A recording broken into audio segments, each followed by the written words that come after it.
ঘরে ছোটখাটো কথাতে যদি অশান্তি বৃদ্ধি পায় তাহলে মা লক্ষ্মীর আগমন কিন্তু একদমই হয় না।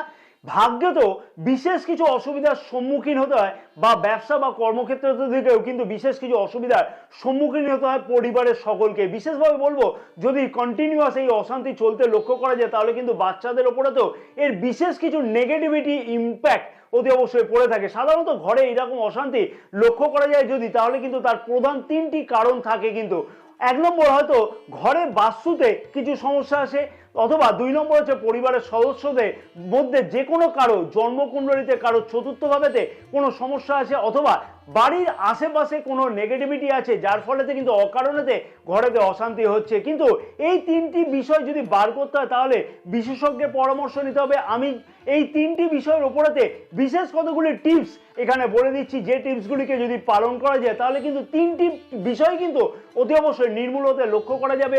বাস্তু দেশ থেকে কিন্তু অতি অবশ্যই মুক্তি পেতে লক্ষ্য করা সম্ভব হবে।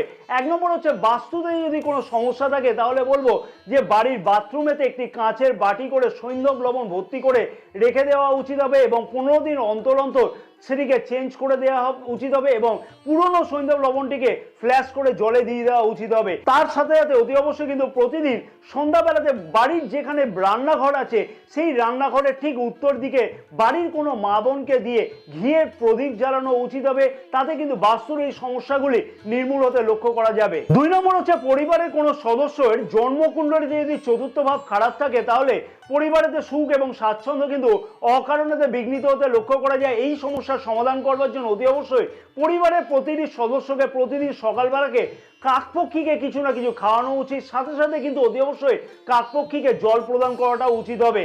তিন নম্বর হচ্ছে যে, আবার আশেপাশে বাড়ির আশেপাশে যদি কোনো নেগেটিভিটি থাকে তাহলে কিন্তু সব থেকে বেশি নেগেটিভিটি অ্যাক্টিভ হয়ে থাকে সূর্যাস্তের পরেতে। তাই প্রতিদিন সন্ধ্যাবেলাতে বাড়ির বাইরের নেগেটিভিটিকে যাতে ঘরেতে না ঢোকে সেই জন্য কিন্তু বাড়ির বাইরের যতগুলো গেট আছে সেই গেটের সামনে, দরজার সামনে খানিকটা লোবান প্রতিদিন এই সন্ধ্যার সময় তথা সূর্যাস্তের পরে পরে কিন্তু জ্বালিয়ে দেওয়াটা উচিত হবে। তাতে কিন্তু বাইরের নেগেটিভিটি ঘরেতে কিন্তু একদমই ঢুকবে না।